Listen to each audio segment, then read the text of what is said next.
And in the last hour, Helene has been downgraded to a tropical storm at the high end, packing rains and winds. Those winds up to 70 miles per hour, but still we are on high alert for you this morning. Thanks for being with us. I'm Aisha Howard. And I'm Cheryl Preheim. As we are tracking Helene, one of the big layers of the story is power outages. Georgia Power alone is working more than 4,100 power outages, impacting hundreds of thousands of people. In fact, Gwinnett County Police just saying they've got a line down on Little Mill Road near Peachtree Industrial Boulevard, closed in both directions. There are power lines across the roadway. That is an indication of what's happening outside the window this morning. And what is to come, because the winds are only going to intensify as the morning goes on, and the rain will just keep coming. Meteorologist Chesley McNeil is tracking that system for us right now. Chesley, what are we seeing at this hour? Well, got some heavy rain, mainly over toward the east. The path of the storm took a little bit of a different jog. We thought it would move, according to the Hurricane Center, it would move straight north, but it didn't. It made its way up toward the north and east. So now very much east of the city of Atlanta, which means we're on the weaker side of the system, which is good news for us. You see that heavy rain over toward the Augusta area?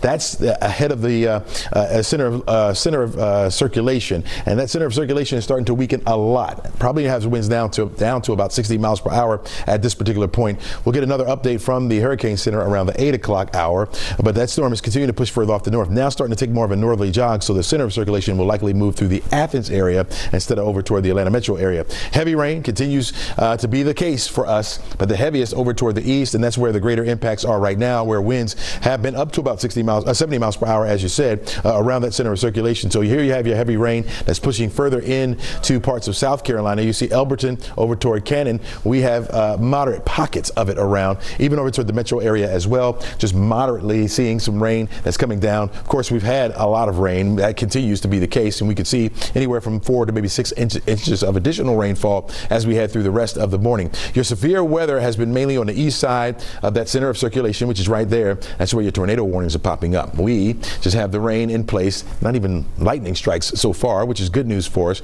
As the center of circulation gets a little bit closer to our area, because now it's starting to bend a little bit further up to the north, that's where we'll start to see on the east side of town those winds really start to pick up in excess of 40 miles per hour as far as the wind gusts go. You may get some 50-mile-an-hour winds. Because the ground is already saturated, that means those trees will start to winding around a little bit, and some of those will begin to fall. And we've already seen a couple of reports. It's been isolated so far. That's the good news so far. I mean, you look at the latest satellite, and it shows most of that action pushing over toward the north and east. We don't have a lot here.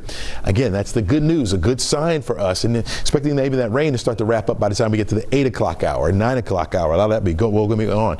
You notice the latest path from the Hurricane Center brings it now just to the east of the city, in fact, well east of the city, and then heads up to the north where it will be absorbed by another area of low pressure. In fact, probably becoming post-tropical by the time we get to mid-morning. Winds so far have been on the lighter side. You got some teens out there starting to pick up in the city where we're up to 24 mile per hour winds. This is sustained winds. When you talk about those gusts, you're looking at 38 mile per hour gusts. So it does get a bit gusty at times. That type of gust could knock over some of our weaker trees, so we'll have to be on the lookout for that. Tropical storm warnings continue in our area, and that will last at least until that storm gets a little bit to the north of us. Then I think that will begin to subside as those winds start to die down a bit to about the 25 mile per hour range, but that won't happen until later on this afternoon. Here to talk more about those winds and a little bit more is meteorologist Nicole Harford.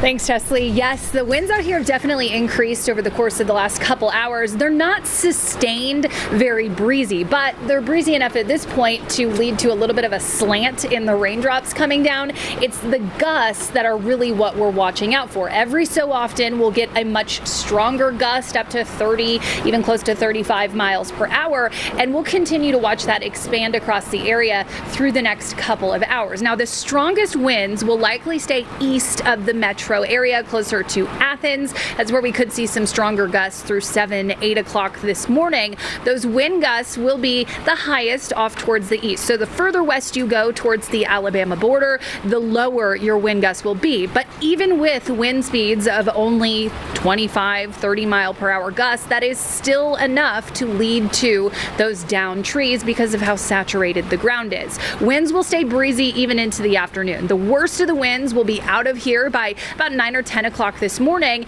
and then we'll hang on to a little bit of a breeze. The winds will slowly, steadily calm into the afternoon hours, staying breezy, but not doing much of anything in the way of damage for the second half of the day. Throughout the morning, though, we are monitoring that risk for downed trees and down power lines, which will lead to additional power outages. We're already seeing a number of power outages across North Georgia, and these winds are just starting to really pick up. We could see widespread outages, mainly down towards the south and the east of Metro Atlanta, where the winds are expected to be the strongest. So we do have to deal with this still for the next couple of hours as these winds really start to pick up. Again, if you see any downed trees, downed power lines, do not try to go close to them.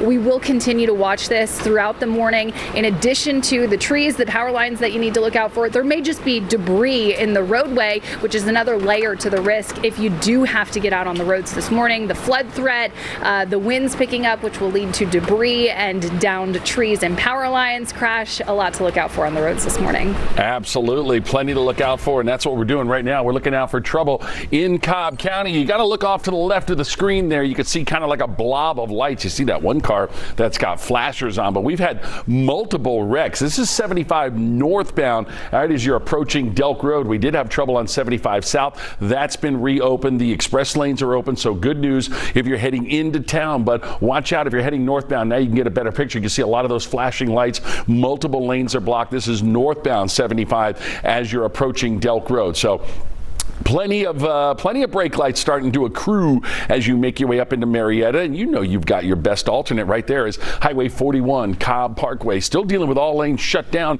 on 316 eastbound between I-85 and Sugarloaf Parkway. Pretty serious wreck. A lot of folks are having a detour, and that detour is going to be Highway 120. So a little bit of good news there that you have a pretty simple way to get around it, but no ETA when they're going to get that clear. This one just came in from Gwinnett. Highway 78 shut down in both directions with wires down. This is just going to be east of Rosebud Road as you're rolling in and out of Loganville. So again, we are far from being out of the woods as we take another live look here on 316. You can see no movement coming at you. Folks are having to peel off 316 eastbound right there at Sugarloaf. Looks like a tractor trailer also off to the side of the road as well. Now we are getting numerous reports of flooding, as you can imagine. Every one of those little blue triangles on my map is a sign of flooding or trees down or wires down. Obviously, a lot of that is concentrated in those neighborhoods. But again, the interstates, we're going to start seeing more and more folks out on the roads, and we've got to slow it down. Ladies, over to you. All right, Crash, you're talking about flooding.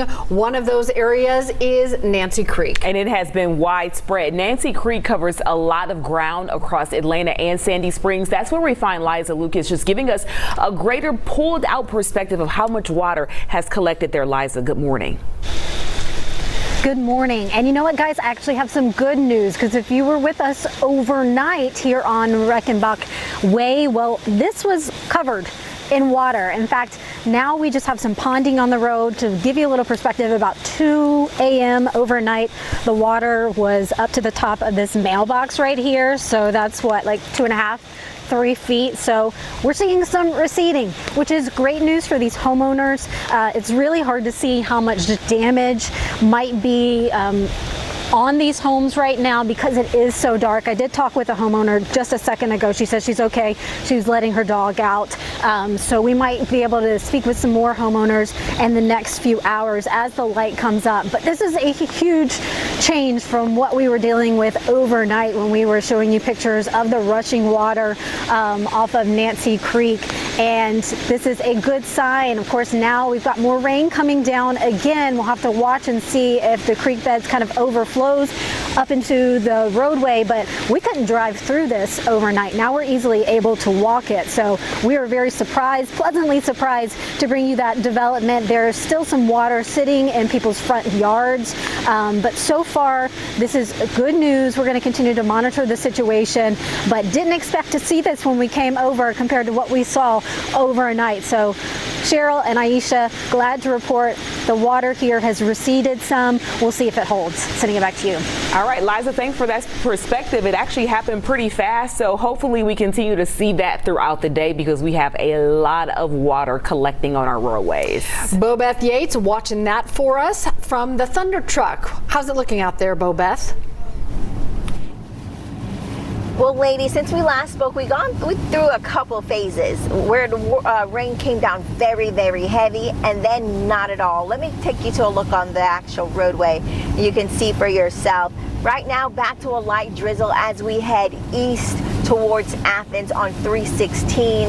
The drive so far has not been that bad, and not too many people on the roadway, just a handful. So it appears on the eastbound side, people are following instructions and staying off the roads. On the westbound side, a different beast, okay? We saw a lot more cars on the opposite side of the road heading towards Metro Atlanta. As we got onto 316, that exit ramp to get onto 316 from 85 northbound was closed, so that was a little bit of a detour. We had to go on Duluth Highway, that is Highway 120 or State Road 120. It wasn't a bad drive. Got onto 316 from 120 and back towards the eastbound lanes on 316 right now. Things are looking good. Not seeing much flooding, not seeing much activity. We have seen a couple accidents driving past police crews that are aiding someone who was spun out or spun off the road. So we saw 2 accidents where the person seemed like they missed the highway and ended up, somewhere in the bushes. But for the most part, there isn't a lot of flooding on the roadways that we have seen, and it's been a very clear drive. And as the rain is sporadic, heavy at times, light at times, it's seeming as if this is almost like, when you get, oh, it's not so bad, let me go outside. No, folks. Still hunker down until we, of course, get the all clear from officials. But right now, it does appear that it's getting a little lighter. I feel like as we continue to go east towards Athens, though, things will change slightly. For the most part, still really good here. And we'll continue to monitor this and, of course, bring you updates as we drive towards the storm. Ladies, sending it back to you guys now. All right, Bobeth, thanks a lot. Live there on 316. Now a live look at the world's busiest airport. Over 100 flights have been delayed and canceled out of Hartsfield-Jackson International Airport. Those delays and cancellations started more than 24 hours ago. So we know people have had some trouble, and the airport was ready. They were ready if anyone was stranded. They were going to have places for people to stay, cots on hand, food on hand. Certainly, they are weather aware right now at 6:15 in the morning because the wind's still an issue and that heavy rain continues.